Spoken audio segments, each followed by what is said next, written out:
All right, today we're going to look at the market and see what's going on. It's Friday. What day is it today? It is Friday, May 21st, and it's about lunchtime here on the West Coast. So I'm just going to see what inventory looks like.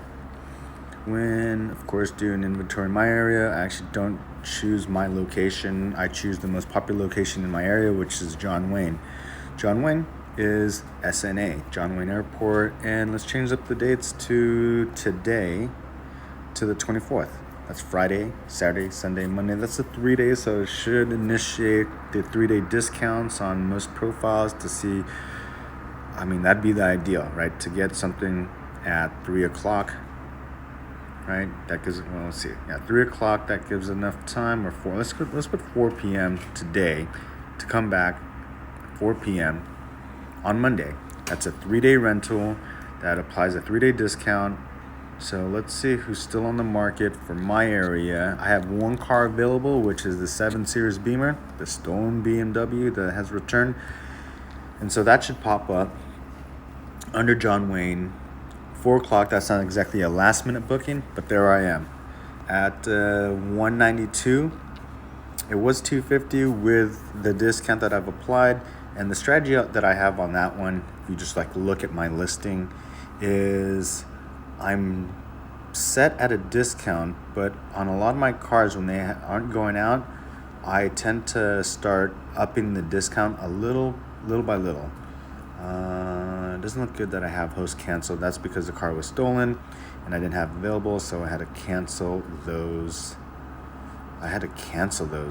Trips. So definitely have to contact Turo in regards to getting those removed. It's just not, it might not affect my ranking right now, but it just doesn't look good. Right? I want them to see the actual reviews that people are leaving and show how great the car is. Now, as I'm going down the list here, I know all these listings. I've seen them. They don't go out too often. They're down to a lower price. This Land Rover, I've been kind of watching this one. It's a clean looking car. It does look like it somewhat presents well. And at 135, that seems like a red flag right there. And that's not a good sign. That's definitely not a good sign for that owner. Now I'm going down the list again here, and a lot of these cars aren't the ones that always go out. The Vanderhall Venice at 166. I'm surprised the Vanderhall Venice isn't going out at 166, especially on a nice weekend like this. So not too sure exactly what's going on with that car, but we'll see. That's actually managed entirely by another host. And again, Porsche 718. Why isn't this one going out? Some of these cars should be going out. Today is a good day to get last minute bookings, so hopefully many of you hosts are actually pricing out correctly. A strategy that has worked out well for me is I'd be discounted right now, but after 5 o'clock or 4 o'clock even, I keep my price high for today and, kind of at the middle range of where you usually are at for Saturday and Sunday. And if you're looking to try to still hit the 3-day rentals, then I would discount. If you're going to discount anything, discount Sunday or discount Monday, right? Make sure you have a 2-day minimum, and then go off and try the Friday strategy of discounting today, and then only have that discount available where you want to switch it back at around 3 to 4 p.m. That way you can get the last minute bookers for Friday evening. Hopefully you're available till about 7, 8 p.m. And if not, if you're available even past 8, I would suggest that you try to grab those rentals because they're last minute rentals and they're not price sensitive. They're looking for just something that they can book right now. And they're last minute people. And again, they're not price sensitive. They're not thinking about just the price. Of course, you don't want to charge something too crazy. For example, on my 7 Series Beamer, at about 4 p.m., I'm gonna size it up or price it at $286. In fact, I just might do that now because that's the only car I have left. And if it goes out, I'm gonna have to be Ubering and renting a car out, and so maybe I'll keep it high. And it's not out of its range of price point as far as the high price of what it can get. And again, that should be your strategy. If you want to keep a car, make it worth it. to rent it out, but don't outprice yourself to where you won't be able to get it, because again, you want ranking, you want that availability, and you want that money. Now, here's something I'm looking at, and I'm surprised that this car, this BMW i8 2015, maybe because it's a 2015, for $229, that's a good deal. That's a good price. I'm surprised it's still available. These are cars that I've been looking at. This is a car that I would buy, and if it was a used car, I would buy probably a BMW i8. And I'm going to share again the reason why. It's because it's like this Mini Cooper 2015.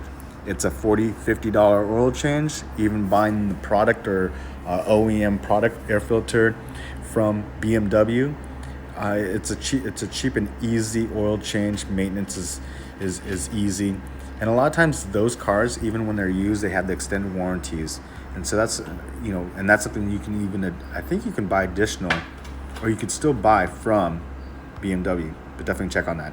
$191 for this BMW i8 with a gold wrap. If my 7 Series does get booked up today and I do get 286 and I do need a car for tonight, this is something that I would definitely want to rent and experience. One, because I get to experience another Turo host, or I get to experience it from a renter side, meet another Turo host, give this guy some business. He just listed it. He only has 4 trips, and it's an older one. I want to see how a 2015 is held up. I know it only has 4 trips, but because it has a gold wrap, he probably took care of this car. It's nice to see these nice cars popping up, but that also kind of might tell me something about the market. That the lower end pricing on the lower end cars, the cheaper cars are being rented up. I wish I had that data. But again, another BMW i8 2017 for $332 with only 6 trips. An AMG GT 2018 at $599. Horrible pictures, but it's awesome to see that car. Now again, I'm going to do another search for tomorrow, maybe later on today, in regards to the Vegas market. Something I've been watching quite closely. I've definitely decided I'm set on going out there and putting out some cars, because the same cars that I have today in my market, in my fleet, and cars that are available to me with other hosts that have reached out to me asking me to host their cars, it would just make way more money in Vegas. And as a co-host, I'm not trying to rent a car out, manage a car as a co-host, put in my resources and the time, or even waste that asset to just make a couple $100. I got a Jeep. These Jeeps should be getting 143 and above, and they're just not doing it here in Orange County, in Irvine specifically, but in Vegas. Check out the market. It's great because they are getting 143 and they are getting trips. Look at the reviews, check out the reviews and see what people are offering as far as an experience on the host side, and then see what renters are saying about these cars. But all right, there's the market recap, or there's a search that I'm doing every Friday. Let's see what happens for today. And if you have questions about your market or anything that you've seen in my market, or maybe you have a car that you think might do well in Vegas, hit me up. If you have an i8, let's do this.